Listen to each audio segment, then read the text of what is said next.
Հայերը Կիպրոսում հաստատվել են 100-ամյակներ առաջ և դարերի ընթացքում ստեղծել ինքնատիպ հոգևոր մշակութային միջավայր։ Կղզու տարածքում գործել են մի քանի նշանավոր հայկական եկեղեցիներ, իսկ 19-րդ դարում նաև ուսումնական հաստատություններ։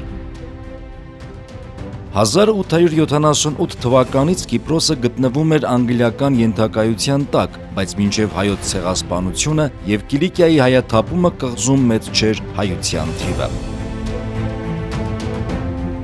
Հայ գաղթականների ներհոսքը Կիպրոս մեծացավ հատկապես 1921 թվականին Կիլիկիայի հայաթափումից հետո, որի հետևանքով մի քանի տարում Կիպրոս ժամանեցին շուրջ 8-ից 10 հազար հայեր, հիմնականում Կիլիկիայից, ինչպես նաև Արևմտյան Հայաստանի մի շարք բնակավայրերից։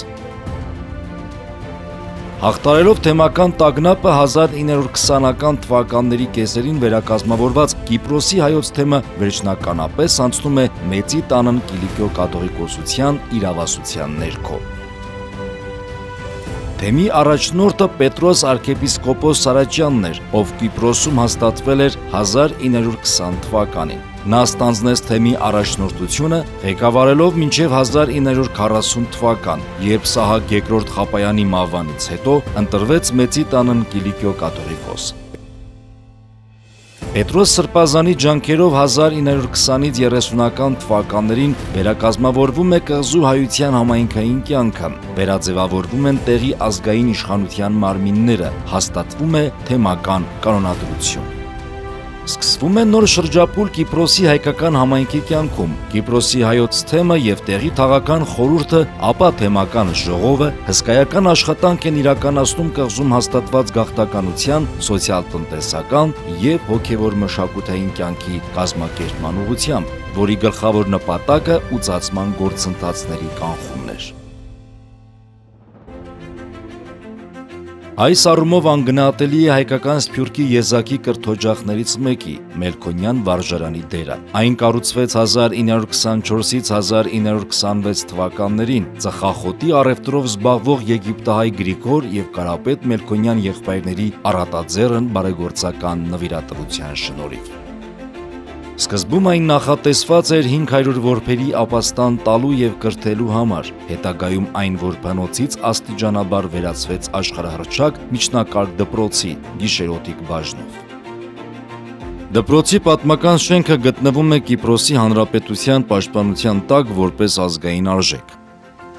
Մելքոնյան դպրոցի հազարավոր շրջանավարտներ առաջատարներ են դարձել տարբեր ոլորտներում և իրենց ավանդն են ներդնում մշակույթի, կրթության, գիտության, լեզվի և ազգային ինքնության ոլորտներում։ Մելքոնյան դպրոցը հազարավոր ուսանողներ և ուսուցիչներ է տվել, որոնք այժմ բարի կամքի դեսպաններ են և նպաստում են նաև Կիպրոսի ժողովրդի օրինական խնդրի արդարացի լուծմանը։ Հայաստանից ևս մի շարք շնորհալի աշակերտներ իրենց ուսումն են ստացել Մելքոնյան կրթական հաստատությունում, գրանցելով բարձր արդյունքներ։ Ցավոք 2005 թվականին հայկական բարեգործական ընդհանուր միությունը որոշ պատճառներով փակեց այս դպրոցը։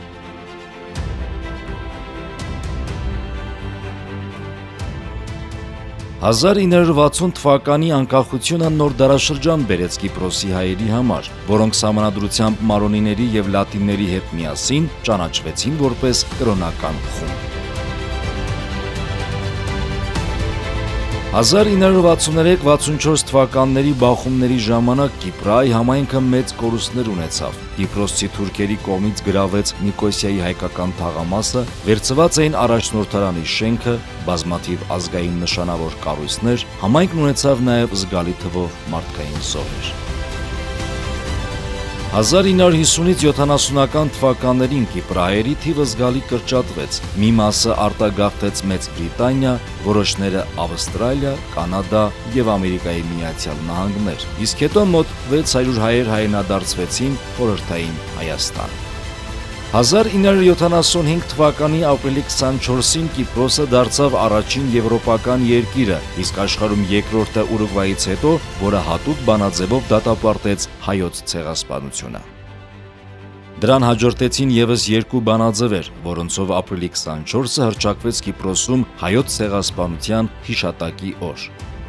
Առհասարակ Կիպրոսն առաջին երկիրն էր, որը հայոց մեծ եղեռնի հարցը բարձրացրեց Միավորված ազգերի կազմակերպության գլխավոր ասամբլեայում։ Կիպրոսում ընդունվել է հայոց ցեղասպանության ժխտումը քրեականացնող օրենք։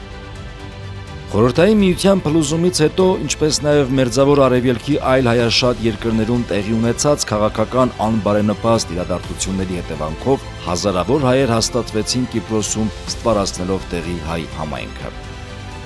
Այժմ Կիպրոսում բնակվում է շուրջ 3-ից 3500 հայ, նրանք մեծ մասամբ առևտրականներ են, փոքր եւ միջին ձեռնարկատերեր եւ իհարկե փաստաբաններ, բժիշկներ, ուսուցիչներ եւ այլն։ Համայնքը ղեկավարում են թե մի ազգային վարչական մարմինները։ Կիպրոսաբնակ հայությունն ունի ազգային կրոնական համայնքի կարգավիճակ։ Կիպրոսում գործում է Մեծի տանն Կիլիկիո կաթողիկոսության թեմը, առաջնորդանիստը Նիկոսիայի Սուրբ Աստվածածին եկեղեցին է։ Այն ոցվել է 1981 թվականին, ունի տիպիկ հայկական ճարտարապետական ոճ։ Եկեղեցու կողքին հետագայում կառուցվեցին հայկական թեմը եւ Նարեկ հայկական վարժարանը։ Նիկոսիայի առաջին հայկական դպրոցը կառուցվել է 1870 թվականին վարդապետ Վարդան Մամիկոնյանի կողմից։ Այսօր էլ հայաշատ քաղաքներում Նիկոսիայում, Լառնակայում, Լիմասոլում գործում է հայ դպրոցականների համար նախատեսված Նարեկ հայկական վարժարանը։